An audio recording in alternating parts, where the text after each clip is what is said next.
Hello, this is Mrs. Schuver.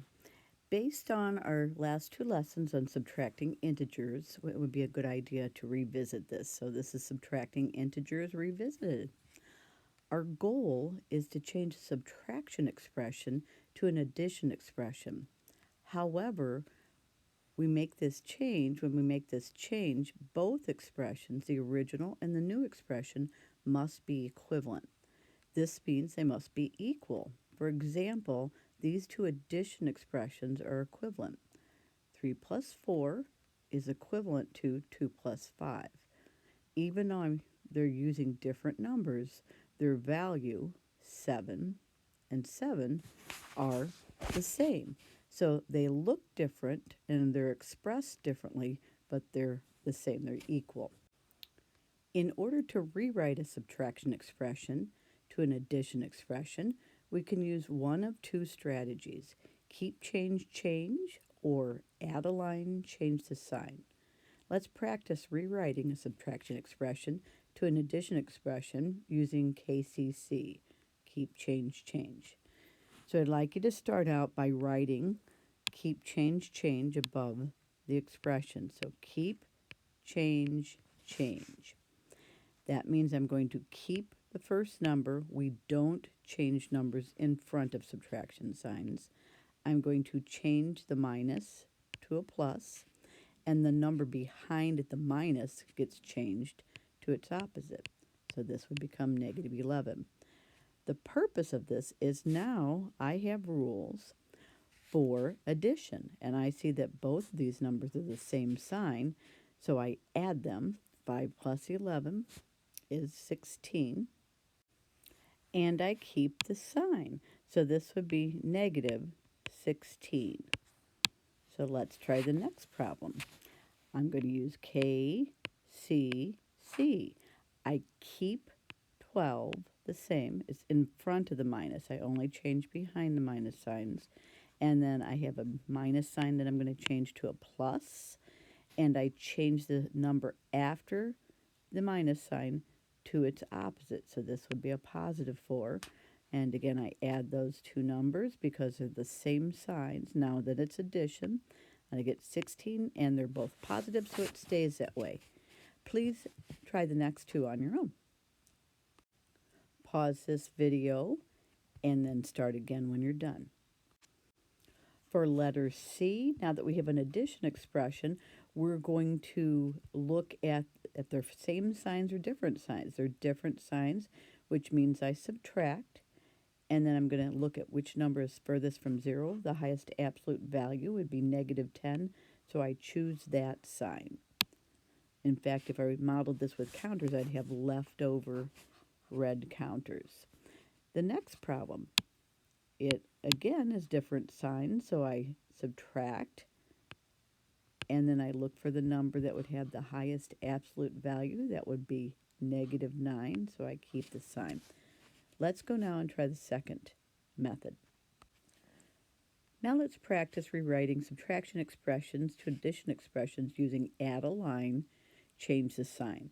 Again, we only use this when we have a minus sign. So I'm going to look where I see a minus sign. I'm going to add a line to it, making it a plus sign. And then I'm going to change the sign of the number behind it. These are different sign numbers now that are being added, so I subtract, and then I keep the sign of the number that would be furthest from 0, so it would be 17, negative 17. On this next problem, letter F, I'm going to add a line to the minus sign, and I'm going to change the sign of the number behind it. So now, again, these are different signs. 8 take away 2 would give me 6, and I'm going to look for the number that's furthest from 0, and that would be negative 8, so I'm going to use the negative sign. Would you try this now on your own, and then restart this video after you have G and H completed? After we've added a line and changed the sign, both of these numbers are the same sign, so we add them and keep the sign. And with letter H, again, they're same signs, so we add them and we keep the sign. In this case, it's positive.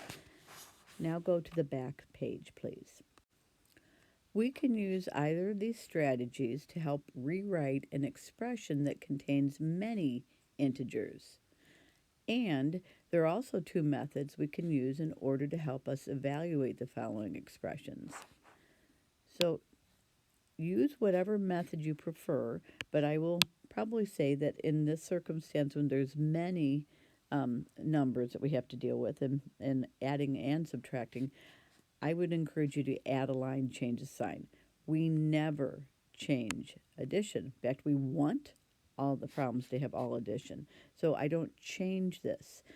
When I do make a change, when I change a minus sign, it's almost like it's a domino effect. I have to change the number behind it. I do not change numbers in front. It's only minus signs and numbers behind them. So in this example, I would look at this first problem. I'm going to leave the -4 alone. I'm going to add a line when I see my first minus sign, which then causes me to change the number behind it to its opposite sign. I do not touch this because it's an addition sign. I want addition, which means I do not touch the number behind it either. Oh, but I see a minus sign. Those are what we're trying to change. So I'm going to change that minus sign to a plus by adding a line, which then means I change the number behind it. And now the entire expression is all addition, and that allows me to work with it by moving the integers around if I want to. I can rearrange this.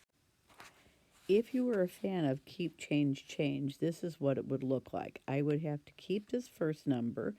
I would keep this plus sign, which means I have to keep the number behind it because I only change behind minus signs. Up here's my first minus sign, so I'm going to change it, which causes me to change the number behind it.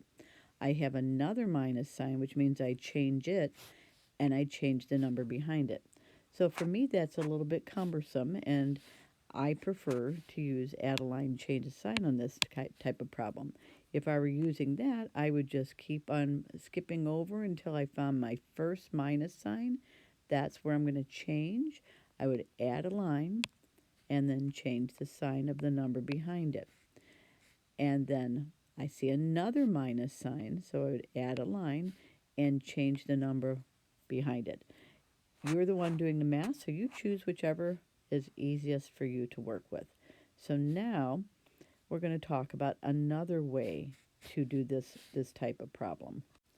First of all, I'm just going to go ahead and write this to make sure it's very clear what all my signs are. Particularly when I get here, I'm adding a -10 and I'm adding a +5. So I've just taken this whole expression and rewritten it so it's a little bit more clear what I'm working with. Now that we have this all addition, another method is to use the order of operations where I just take two numbers at a time. These are different signs, so I'm going to subtract and I'm going to get 9. It's positive because this is furthest from 0. And then I personally like to drop down all the other numbers I didn't use so I'm aware of what has been used and what isn't used. So I'm going to start this over. I'm going to take the first two numbers I see. They're different signs, and so I'm going to subtract, and then I can see that this number is furthest from 0, so I'm going to keep the negative sign.